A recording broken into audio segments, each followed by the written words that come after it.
Timóteo 1, Paulo, ele diz,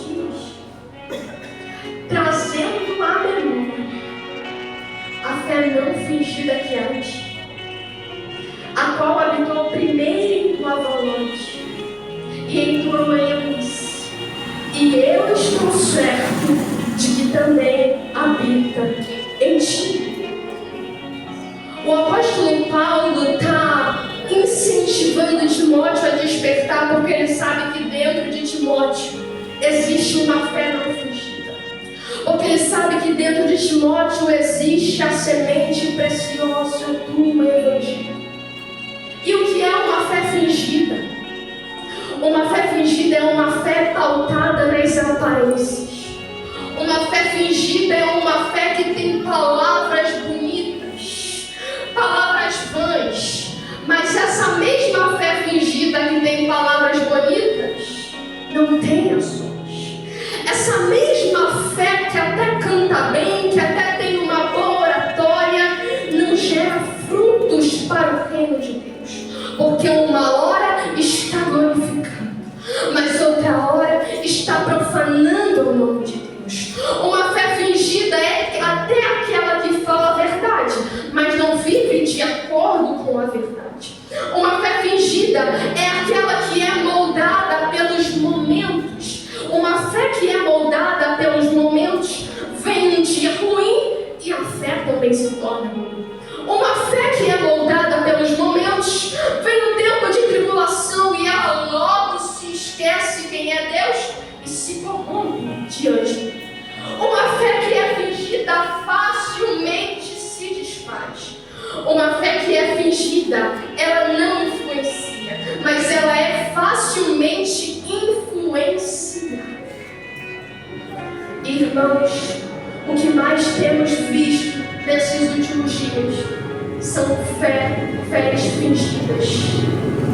Pessoas que se dizem em nome de Deus, mas os seus frutos não glorificam o nome de Deus. São pessoas que até sabem muito sobre Deus, mas não sabem na intimidade quem é Deus. São pessoas que até se vestem bem, de uma boa aparência, mas lá fora se corrompe e se dobra a Baal. Mas por um lado, enquanto existem aqueles que têm uma fé fingida e que estão corrompendo, dão um mau exemplo à palavra da verdade, Paulo ele olha para Timóteo não como alguém que tem uma fé fingida, mas como alguém que tem uma fé autêntica no Senhor Jesus, como alguém que tem uma fé inabalável, independente das circunstâncias. E o que é uma fé inabalável? O que é uma fé autêntica? É uma fé que é pura, é aquela que crê, mas também é a fé que nos impulsiona a agir e a produzir frutos para o reino de Deus. Uma fé autêntica, verdadeira, ela não está firmada nas circunstâncias, mas ela está firmada na verdade de quem é o seu Deus. A fé verdadeira, ela está firmada na palavra. Nós vemos o maior exemplo de alguém que tem uma fé verdadeira, Jesus Cristo de Nazaré.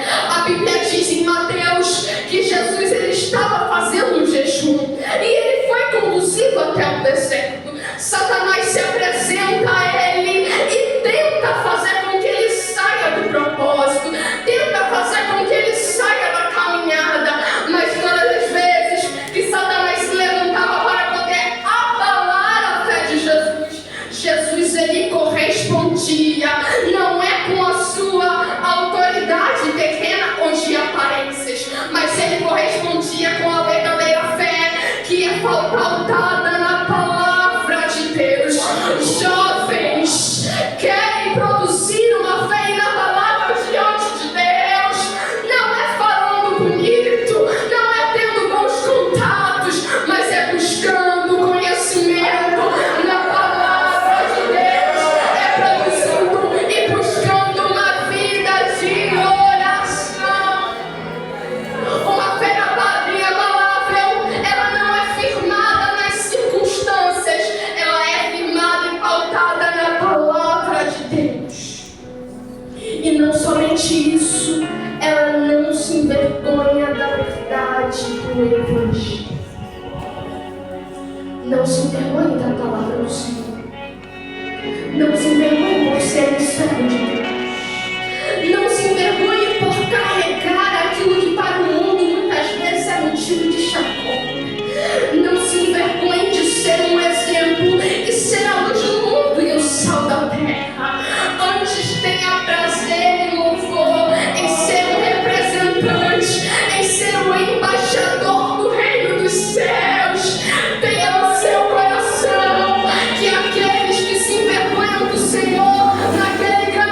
independentemente das consequências do seu posicionamento, porque ela entende que aqueles que têm fidelidade com a palavra do Senhor Jesus, a peleja não é deles, mas a peleja é do seu Deus, e o Senhor é aquele que vai adiante dos que confiam e preservam a palavra do Senhor.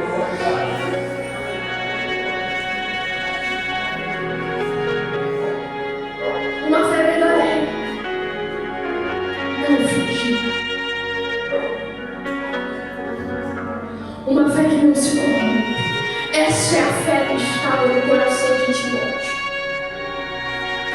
Então Paulo, ele vê aquela fé e ele diz: Timóteo, essa fé já está dentro de você, Timóteo. Mas é preciso despertar algo além. É preciso despertar algo além. O tema dessa noite é chamados para a influência. Eu quero dizer para você nessa noite que ser influente não está conectado e relacionado com o número de seguidores que você tem no Instagram, no TikTok, no Facebook, não sei. Ser influente não é o tanto de pessoas que você pode alcançar pelo seu falar, pelo seu cantar. Ser influente nunca esteve relacionado à quantidade, mas ser influente é a capacidade de conseguir fluir aquilo que está dentro de você, colocar dentro do outro e transformar aquilo que está dentro do outro. Ser influente não é a quantidade de pessoas que te conhecem o seu nome, o seu título, o seu carro. Ser influente é fazer com que aquilo que está dentro de você flua e altere o que está dentro do outro. E isso não é por força e nem violência. Ser influente não é pela sua forma de falar, mas ser influente é dom de Deus, é graça, é unção, é misericórdia, é busca. Então é como se o apóstolo Paulo estivesse virando para Timóteo, dizendo: Timóteo, meu filho, alguém te influenciou, alguém colocou a semente da verdade no seu coração, Timóteo. A fé está aí dentro de você, Timóteo, mas agora é hora de você influenciar outras vidas. Timóteo, agora é hora de você pegar a fé que foi imposta dentro do seu coração e despertar no coração de outras pessoas. Timóteo, ele tinha o legado que foi posto pela mãe e pela avó dele. Ele tinha a semente do Evangelho, ele tinha o dom de Deus, mas era necessário despertar e reavivar. Nós sabemos que o dom de Deus é treino, o principal objetivo de edificação. Nesse mundo, muitos têm se levantado para gerar destruição, mas Deus, ele está procurando aqueles que se colocam na posição para derramar o seu dom, não para destruir,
passo de ser afligida. Mas Deus está dizendo: ainda há lenha. Se ainda há uma faísca, se ainda há um desejo no seu coração, não retenha, mas volte ao lugar do secreto. Volte ao lugar, de repente, da onde aquilo que eu coloquei no seu coração tenha se perdido. Porque ainda há tempo de fazer com que a chama que se apagou reacenda. Mas quando a chama reacender dentro do seu coração, saiba que não é para parar em você, mas é para poder impactar uma geração. Aleluia. Que carece pela manifestação dos filhos de Deus. Há uma graça, um renovo de Deus sobre aqueles que têm pedido, sobre aqueles que têm buscado, sobre aqueles que têm batido na porta e falado: Senhor, eu creio, pois tu disseste, pedi, dá-se-vos-á. Senhor, eu creio, pois tu disseste, batei a porta e será aberta a vós. Saia daqui nessa noite, entendendo que a chama que há no seu coração não vai parar, mas mantenha colocando lenha sobre o altar dia após dia. Timóteo, sofre comigo, seja fiel, permaneça na palavra da verdade, e o Espírito Santo é aquele que renovará quando a nossa fé tentar se abalar. Amém, igreja? Que nessa noite você saia daqui entendendo que o Senhor, Ele ainda quer derramar uma unção sobre essa geração. Que enquanto muitos lá fora dizem que essa geração não tem mais jeito, Deus ainda diz que vai derramar nos últimos dias o teu Espírito, o teu poder, o seu renovo na coração sobre aqueles que buscam a presença do nosso Deus. Não retenha a chama, não perca a essência, não negocie princípios, mas seja fiel até a morte, e saiba que você foi chamado para influenciar uma geração. Amém? Eu agradeço a minha amiga oportunidade, em nome do Senhor Jesus. Amém?